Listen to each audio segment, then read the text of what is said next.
That ಬಡತದು ನನಗೇನೂ ಬರ್ತಿರ್ಲಿಲ್ಲ cooking. ನನಗನ್ಸುತ್ತೆ ವೆಜ್ಗಿನ ನಾನ್ ವೆಜ್ ಮಾಡೋದೇ ತುಂಬ ಈಸಿ ನನಗೆ, ಬೇರೆಯವ್ರಿಗೆ ಗೊತ್ತಿಲ್ಲ. ಸೊ ನಾನು ಕಲಿಬೇಕು ಅಜ್ಜಿ ಹತ್ರ. ನೆಕ್ಸ್ಟ್ ಟೈಮ್ ಮಾಡಿದಾಗ ನಾನು ಖಂಡಿತವಾಗ್ಲೂ ವಿಡಿಯೋ ಮಾಡಿ ಹಾಕ್ತೀನಿ. ವೆಜ್ ಮಾಡೋಕ್ಕೆ ತೆಳ್ಳಗಿಷ್ಟ, ಸಾಂಬಾರು ಎಲ್ಲ ತೆಳ್ಳಗಿದ್ರೆ ಇಷ್ಟಪಡ್ತಾರೆ.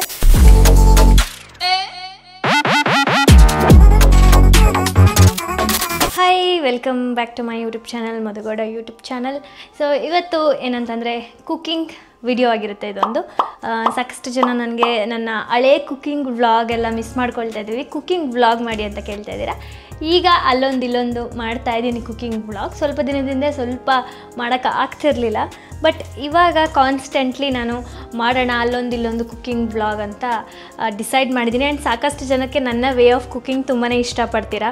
ಸೊ ಹಾಗಾಗಿ ವೈ ನಾಟ್ ನಾನು ಮಾಡೋದು ಬೇಡ, ಮಾಡಬಾರ್ದು ಅಂತ ಅಂದ್ಬಿಟ್ಟು ಇವತ್ತು ನಮ್ಮ ಮನೆಯಲ್ಲಿ ಸ್ಪೆಷಲ್ ನಾಟಿ ಕೋಳಿ ಸಾಂಬಾರು ಮಾಡ್ತಾಯಿದ್ದೀನಿ. ತುಂಬ ದಿನ ಆಗಿತ್ತು ನಾಟಿ ಕೋಳಿ ತಿಂದು ನಮ್ಮ ಮನೆಯಲ್ಲಿ ಎಲ್ಲರೂ. ಸೊ ಹಾಗಾಗಿ ನಾಟಿ ಕೋಳಿ ಸಾಂಬಾರು, ಮುದ್ದೆ, ಪಕ್ಕ ನಾಟಿ ಸ್ಟೈಲಲ್ಲಿ ಡಿನ್ನರ್ ಆಗಿರಲಿ ಅಂತ ಅಂದ್ಬಿಟ್ಟು ನಾಟಿ ಕೋಳಿ ತರಿಸಿದ್ದೀನಿ. ಅದಕ್ಕೆ ಬೇಕಾಗಿರೋ ಇಂಗ್ರೀಡಿಯೆಂಟ್ಸ್ ಎಲ್ಲ ನಾನು ಪ್ರಿಪೇರ್ ಮಾಡಿ ಇಟ್ಕೊಂಡಿದ್ದೀನಿ. ಸಿಂಪಲ್ಲಾಗಿ ಮಾಡೋದು ನಾನು. ಸೊ ಜಾಸ್ತಿ ಟೈಮ್ ಏನು ನಾನು ನಾಟಿ ಕೋಳಿ ಸಾಂಬಾರು ಮಾಡಿಲ್ಲ, ಬಟ್ ಮಾಡಿದ್ರೆ ಹೆಂಗೆ ಮಾಡ್ತೀನಿ ವಿನೋದ ಹಿಂಗಂತವೇ. ಸೊ ಮಾಡೋಣ ಇವತ್ತು. ನನ್ನ ವೇ ಆಫ್ ಮೇಕಿಂಗ್ ನಾಟಿ ಕೋಳಿ ಸಾಂಬಾರು ನಿಮ್ಗೇನಾದರೂ ಇಷ್ಟ ಆದರೆ ದಯವಿಟ್ಟು ಟ್ರೈ ಮಾಡಿಬಿಟ್ಟು ನನಗೆ ತಿಳಿಸ್ಕೊಡಿ. ಸೊ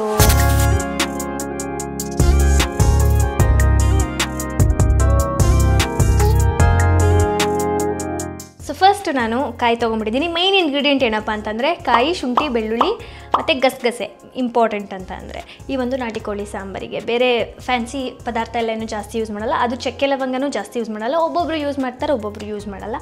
ಬಟ್ ನಾನು ಸ್ವಲ್ಪ ಒಂದು ಚೂರು ಯೂಸ್ ಮಾಡ್ತೀನಿ ಅಷ್ಟೇ. ಸೊ ಫಸ್ಟು ನಾನು ಶುಂಠಿ, ಬೆಳ್ಳುಳ್ಳಿ, ಟೊಮ್ಯಾಟೊ, ಪುದೀನ, ಕೊತ್ತಂಬರಿ ಹಾಗೂ ಕಾಯಿ, ಈರುಳ್ಳಿ, ಗಸಗಸೆ, ಚಕ್ಕೆ, ಲವಂಗ. ಜಾಸ್ತಿ ಏನು ತೊಗೊಂಡಿಲ್ಲ ಚಕ್ಕೆ ಲವಂಗ, ಸ್ವಲ್ಪ ಮಾತ್ರ.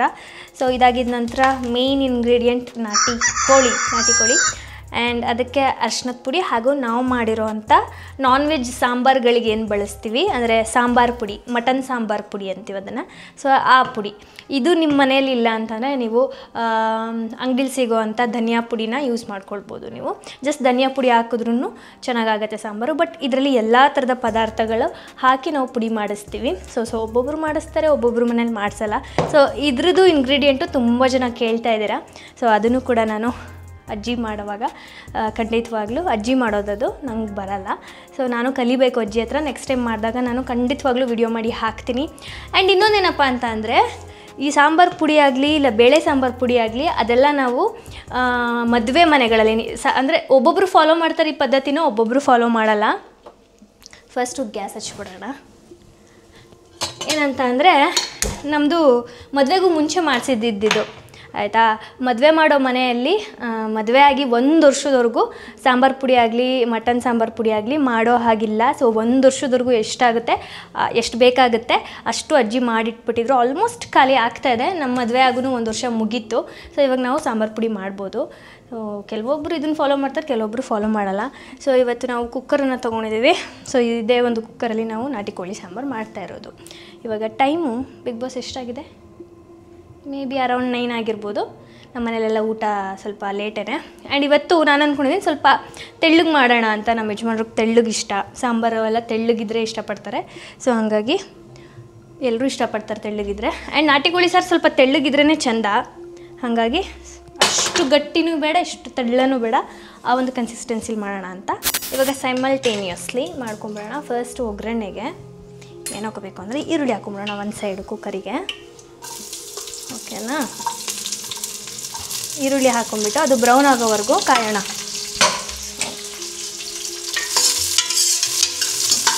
ಸೊ ಅದು ಬ್ರೌನ್ ಕಲರ್ ಆಗೋವರೆಗೂ ಈ ಕಡೆ ಸೈಡು ಬನ್ನಿ, ಆ ಕಡೆಯಿಂದ ಈ ಕಡೆ ಸೈಡು ಒಂದು ಬಾಣಲಿಗೆ ಎಣ್ಣೆ ತೊಗೊಂಡಿದ್ದೀನಿ. ಇದಕ್ಕೂ ಕೂಡ ಫಸ್ಟು ಕಾಯಿ ಹಾಕೊಂಡ್ಬಿಡೋಣ. ನಾನಿಲ್ಲೊಂದು ಅರ್ಧ ಹೋಳಷ್ಟು ಕಾಯಿ ತೊಗೊಂಡಿದ್ದೀನಿ, ಮೀಡಿಯಮ್ ಸೈಜ್ದು. ನಮ್ಮ ಅಜ್ಜಿ ಯಾವ ರೀತಿ ಮಾಡ್ತಾರೆ ಅಂದರೆ ನಾಟಿ ಕೋಳಿ ಸಾರು, ಅದು ನನಗೆ ಅಷ್ಟು ಕ್ಲಿಯರಾಗಿ ಗೊತ್ತಿಲ್ಲ. ಅದು ಗೊತ್ತಿದ್ದಿದ್ರೆ ರೆಸಿಪಿ ನಾನು ಅದೇ ರೀತಿ ಮಾಡ್ತಿದ್ದೆ. ಅಂದರೆ ನಮ್ಮ ತಾಯಿಯವ್ರ ತಾಯಿ ಈರುಳ್ಳಿ, ಟೊಮ್ಯಾಟೊ, ಬೆಳ್ಳುಳ್ಳಿನ ಡೈರೆಕ್ಟು ಗ್ಯಾಸ್ ಮೇಲೆ ಇಲ್ಲ ಕೆಂಡದ ಮೇಲೆ ಬೇಯಿಸ್ಬಿಟ್ಟು ಅದ್ರ ಸಿಪ್ಪೆ ತೆಗೆದುಬಿಟ್ಟು ಆಡಿಸ್ಬಿಟ್ಟು ಮಾಡ್ತಾರೆ ಆ ಥರ. ಅದ್ರ ಕ್ಲಿಯರಾಗಿ ನನಗೆ ಗೊತ್ತಿಲ್ಲ. ಸೊ ನಾನಿವಾಗ ಎಣ್ಣೆಲಿ ಹುರ್ಕೊತಾ ಇದ್ದೀನಿ. ಇಷ್ಟು ಪದಾರ್ಥನೂ ಎಣ್ಣೆಗೆ ಹಾಕಿ ಸ್ವಲ್ಪ ಚೆನ್ನಾಗಿ ಹುರ್ಕೊಬೇಕು. ಅಡುಗೆಗಳಲ್ಲಿ ಯಾವುದೇ ರೀತಿ ಅಂದರೆ ಈ ಥರ ಹುರಿದು ಮಾಡೋದ್ರಲ್ಲಿ ರುಚಿ ಚೆನ್ನಾಗಿ ಬರುತ್ತೆ. ಆ್ಯಂಡ್ ಆ ಒಂದು ಏನು ಗ್ಯಾಸ್ಟ್ರಿಕ್ ಆಗೋಲ್ಲ, ಮಸಾಲೆ ಥರ ಫೀಲ್ ಆಗೋಲ್ಲ. ಸೊ ಹಾಗಾಗಿ ಎಣ್ಣೆಲಿ ಹುರಿದು ಮಾಡಿದ್ರೆ ಚೆನ್ನಾಗಿ ಬರುತ್ತೆ. ಆ್ಯಂಡ್ ಆಲ್ಸೋ ನನ್ನ ಸಿಸ್ಟರು, ನನ್ನ ದೊಡ್ಡಮ್ಮ ಅವರೆಲ್ಲ ಚಿಕನ್ ಸಾಂಬಾರನ್ನು ಕೂಡ ಹೀಗೆ ಮಾಡ್ತಾರೆ. ನಾನು ಸಮ್ಟೈಮ್ಸ್ ಈ ಥರ ಮಾಡ್ತೀನಿ, ಸಮ್ಟೈಮ್ಸ್ ಈ ಥರ ಮಾಡಲ್ಲ, ಫ್ರೈ ಮಾಡ್ಕೊಂಡೆಲ್ಲ. ಸೊ ಫ್ರೈ ಮಾಡಿಲ್ಲ ಅನ್ನೋಂಥ ಮಸಾಲೆನ ಏನು ಮಾಡ್ತೀನಿ, ಚೆನ್ನಾಗಿ ಎಣ್ಣೆಲಿ ಫ್ರೈ ಆಗಬೇಕದು, ಹಸಿ ವಾಸನೆ ಹೋಗೋವರೆಗೂ ಎಣ್ಣೆಲಿ ಫ್ರೈ ಮಾಡಿಬಿಡ್ತೀನಿ. ಇಲ್ಲಾಂದರೆ ಈ ಥರ ಫ್ರೈ ಮಾಡಿ ರುಬ್ಕೋಬೋದು. ಎರಡು ಥರನೂ ವೇಯಲ್ಲೂ ಮಾಡ್ಬೋದು. ಸೊ ಇದು ಕಾಯಿ ಕಟ್ ಮಾಡಿ ಹಾಕಿದ್ದೀನಿ ನಾನು. ಸೊ ಇದು ಬ್ರೌನ್ ಆಗೋವರೆಗೂ ಬಾಡಿಸ್ಕೊಂಡು, ಅದನ್ನು ನಮ್ಮ ಅಜ್ಜಿನ ಕೇಳ್ಕೊಂಡು ಆ ರೆಸಿಪಿನ ನಾನೊಂದ್ಸಲ ಟ್ರೈ ಮಾಡ್ಬೇಕು ಆ್ಯಕ್ಚುಲಿ. ಅದು ಅವರು ಕೆಂಡದ ಮೇಲೆ ಸುಟ್ಬಿಟ್ಟು ಕರ್ರಗಾಗೋವರೆಗೂ ಸುಟ್ಬಿಟ್ಟು ಹೆಂಗೋ ಮಾಡ್ತಾರೆ ನಮ್ಮ ಅಜ್ಜಿ. ಮಟನ್ ಚಿಕನ್ ಎಲ್ಲ ಸಕ್ಕತ್ತಾಗಿ ಮಾಡ್ತಾರೆ ನಮ್ಮ ಅಮ್ಮ ಅವರಮ್ಮ. ಅದು ನಾನು ಕೇಳಿಕೊಂಡು ಹೇಳ್ತೀನಿ ನಿಮಗೆ. ಹೇಳ್ತೀನಿ ಅಲ್ಲ, ಮಾಡಿ ತೋರಿಸ್ತೀನಿ. ಸೊ ಇದಿಷ್ಟು ಬ್ರೌನ್ ಕಲರ್ ಆಗಿದೆ. ಇದಾಗಿದ್ದ ನಂತರ ನಾವು ಈರುಳ್ಳಿ ಹಾಕೊಂಡ್ಬಿಡೋಣ ಇದಕ್ಕೆ. ಓಕೆನಾ? ಈರುಳ್ಳಿ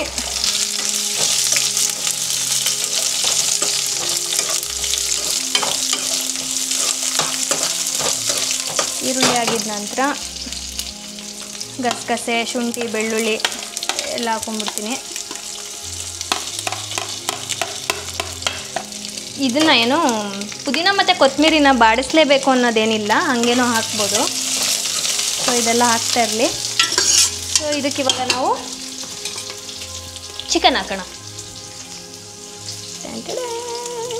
ಸ್ವಲ್ಪ ಚಿಕ್ಕದಾಗಿ ಕಟ್ ಮಾಡಿಸ್ಬೇಕಿತ್ತು, ಮುತ್ತಣ್ಣ ದೊಡ್ಡದಾಗಿ ಕಟ್ ಮಾಡಿಸ್ಕೊಂಡು ಬಂದುಬಿಟ್ಟಿದ್ದಾರೆ. ಕಾಲು ನೋಡಿ ಗಾಯ್ಸ್, ಕಾಲು ನಾಟಿ ಕೋಳಿ ಕಾಲು, ತಲೆ ಡಡಡಡನ್.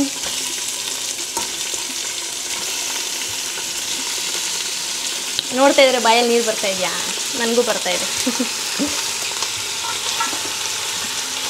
ನನಗೆ ಒಂದೊಂದ್ಸಲ ಆಶ್ಚರ್ಯ ಆಗುತ್ತೆ ಗೈಸ್, ಕುಕ್ಕಿಂಗ್ ನಾನು ಹೆಂಗೆ ಕಲಿತೆ.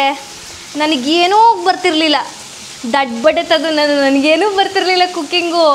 ಅದು ಹೆಂಗೆ ಕಲಿತೆ ರೀ ಎಲ್ಲ ರೆಸಿಪಿ ಅನ್ನೋದು ನನಗೆ ಗೊತ್ತಿಲ್ಲ. ನಾನು ಹುರ್ಗಡ್ಲೆ ಹಾಕೋದನ್ನೇ ಮರ್ತೋಗಿದ್ದೀನಿ ಗೈಸ್. ಇವಾಗ ಅದು ಫ್ರೈ ಮಾಡೋವಾಗ ನೆನಪಾಯ್ತು ಹುರ್ಗಡ್ಲೆ ಹಾಕ್ಬೇಕಲ್ವ ಅಂತ. ಏನು ಮ್ಯಾಂಡೇಟರಿ ಇಲ್ಲ, ಎಲ್ಲ ನೀವು ಹೇಳ್ತೀರಲ್ಲ, ಮದುವೆ ಹೇಳ್ತೀರಾ. ಓಕೆ, ಒಂದು ಸ್ವಲ್ಪ ಹುರ್ಗಡ್ಲೆ ಹಾಕೊಂಡ್ಬಿಡೋಣ, ಸಾಕು. ಸೊ ಇದು ಆಗಿದೆ ಆಲ್ಮೋಸ್ಟ್. ಇದಕ್ಕೆ ಸಾಂಬಾರು ಪುಡಿ ಹಾಕಿ, ಕೊತ್ತಂಬರಿ ಪುದೀನ ಹಾಕಿ, ಇದು ತಣ್ಣಗಾಗಿದ್ದ ನಂತರ ರುಬ್ಕೊಳ್ಬೇಕಾಗತ್ತೆ ಅಷ್ಟೇ, ಸಿಂಪಲ್. ಇಲ್ಲಿ ಚಿಕನ್ ಬೇಯ್ತಾ ಇದೆ, ಅದಕ್ಕೆ ನಾನು ಎಕ್ಸ್ಟ್ರಾ ಈ ಕಡೆ ಗೈಸ್ ನಾನು ಶುಂಠಿ ಬೆಳ್ಳುಳ್ಳಿ ಪೇಸ್ಟ್ ಹಾಕ್ಕೊತೀನಿ.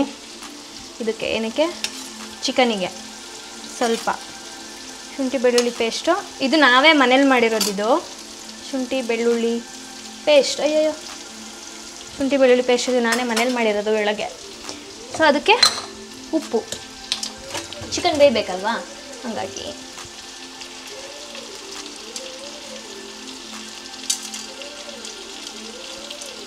ಸದ್ಯಕ್ಕೆ ಇಷ್ಟಿರಲಿ ಸಾಕು, ಆಮೇಲೆ ಬೇಕು ಅಂತಂದರೆ ಹಾಕೊಳ್ಳೋಣ.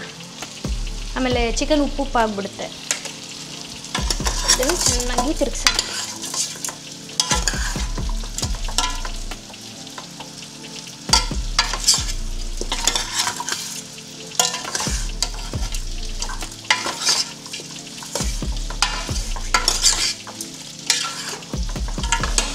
ಗಮ್ಮಂತ ಇದೆ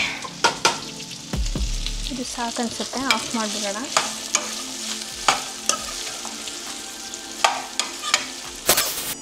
ಸೊ ಇವಕ್ಕೆ ಕೊತ್ತಂಬರಿ, ಪುದೀನ ಹಾಗೂ ಪೌಡರ್ 1 2 3 4 ಒಂದು 5 ಟೇಬಲ್ 6 ಬೇಕಾಗುತ್ತೆ. 6 ಟೇಬಲ್ ಸ್ಪೂನ್ ನಾನು ಹಾಕಿದ್ದೀನಿ. ಹಾಂ, ಯಾವ ಪೌಡರು ಹಾಕ್ತಾಯಿಲ್ಲ ಗೈಸ್, ಇಷ್ಟೇ.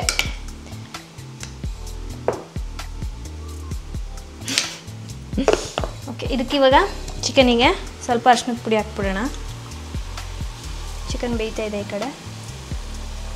ಸೊ ನನಗನ್ಸುತ್ತೆ ವೆಜ್ಗಿನ ನಾನ್ ವೆಜ್ ಮಾಡೋದೇ ತುಂಬ ಈಸಿ. ನನಗೆ, ಬೇರೆಯವ್ರಿಗೆ ಗೊತ್ತಿಲ್ಲ, ನನಗೆ ವೆಜ್ಗಿನ ನಾನ್ ವೆಜ್ ಮಾಡೋದೇ ಈಸಿ. ಹಿಂಗೆ ರುಬ್ಕೊಂಬಿಡೋದು, ಮಸಾಲೆ ಇದನ್ನು ರುಬ್ಬಿಟ್ಟು ನೀರು ಹಾಕ್ಬಿಟ್ಟು ಉಪ್ಪು ಹಾಕ್ಬಿಟ್ಟು ವಿಜಿಲ್ ಹೊಡ್ಸಿದ್ರೆ ಮುಗೀತು ಸಾಂಬಾರು.